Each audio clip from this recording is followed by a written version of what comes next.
Welcome back. In this lesson, I'd like to talk about augmented chords.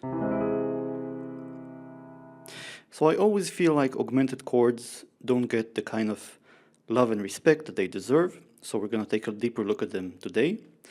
I'm going to explain how to build them, and then how and where to use them, and also a little bit about how to voice them.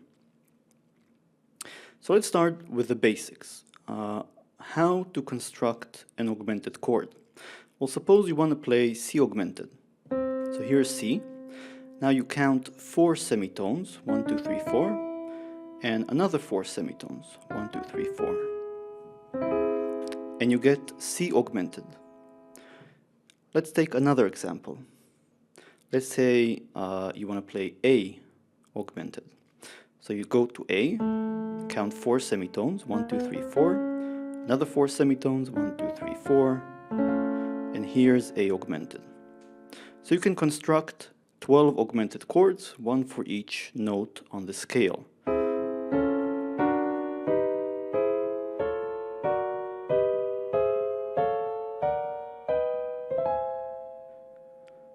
And I actually urge you to pause the video and go do it now, so you can just get a better feel for them.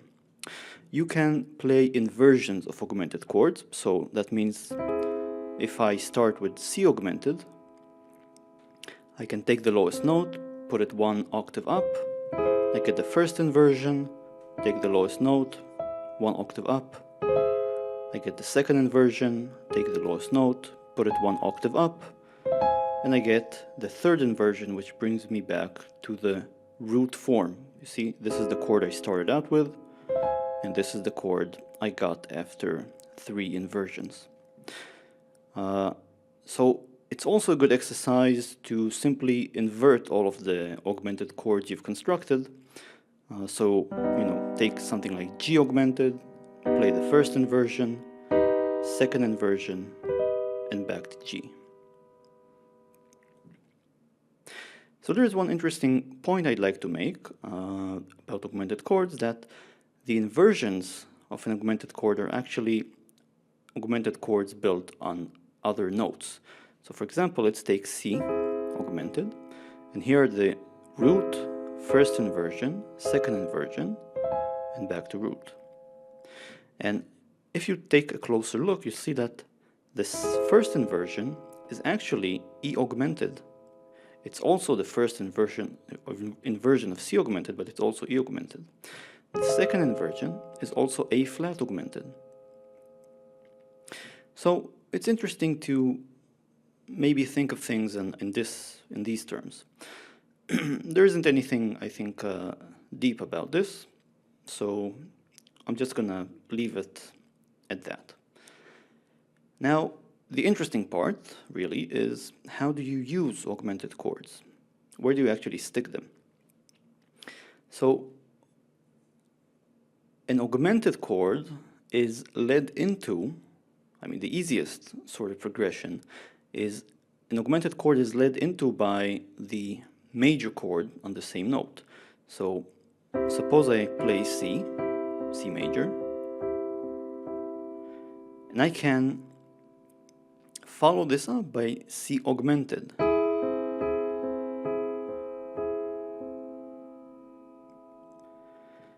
Now, where do they actually lead to? So there are 2 popular resolutions for the augmented chord. One of them is the major chord that is 5 semitones above the augmented chord. So what do I mean by that? Here's C augmented.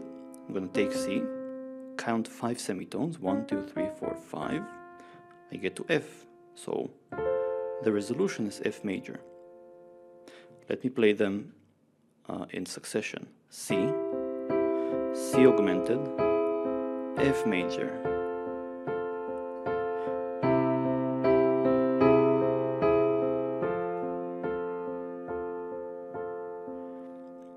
I can continue. F, F augmented, B flat major. So B flat major is 5 semitones above F. The second resolution is to the minor chord 3 semitones below the augmented chord. So here's C, C augmented,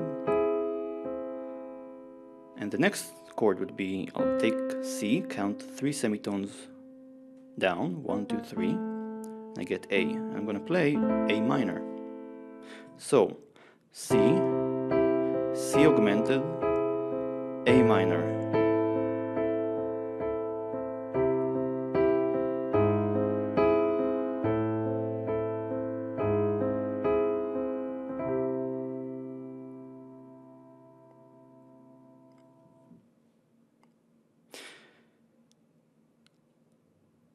Now let me play a short chord progression just to show you how these different sounds can actually get incorporated in a real-world chord progression.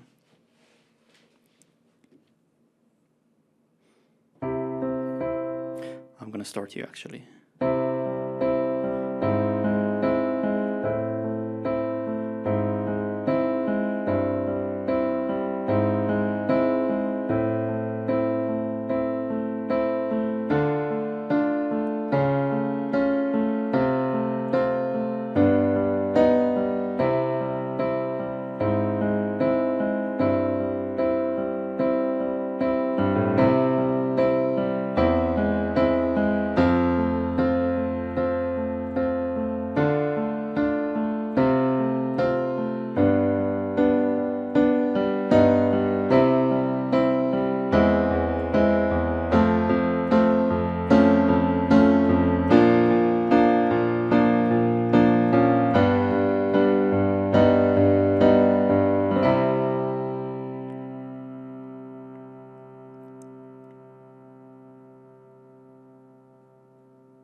So I hope this kind of given you a rough idea of the different harmonic characteristics of an augmented chord and where they can actually be used in practice.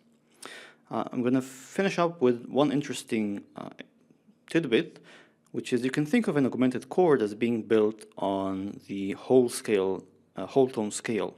So the whole tone scale is simply a scale, musical scale, in which the notes are 2 semitones or 1 whole tone away from each other.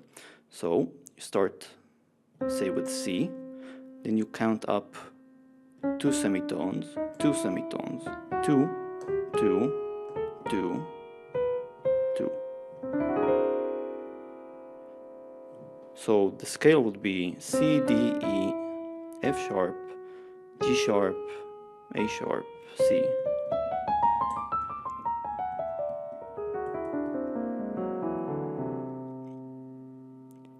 And the augmented chord can be thought of as built on the first, third, and fifth of this scale.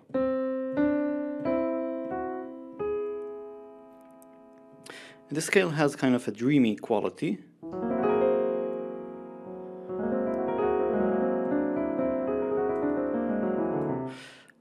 And the interesting thing is that you can voice the augmented chord using any you can actually, instead of playing like a simple triad augmented chord, you can play usually you can play almost any combination of notes from this scale. So wherever you see C augmented, you can try substituting any bunch of notes from this scale, usually.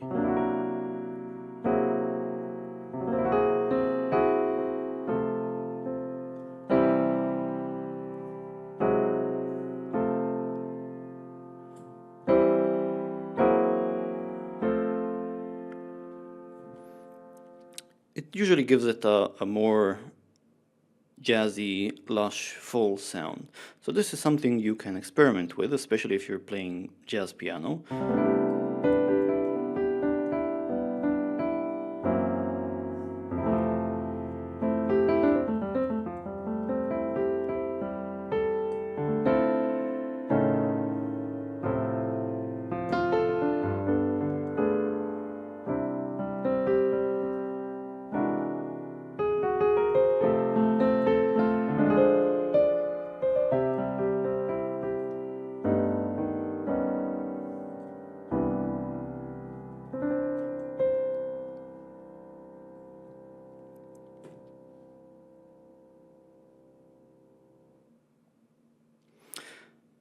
That's it for now. I'll see you next lesson.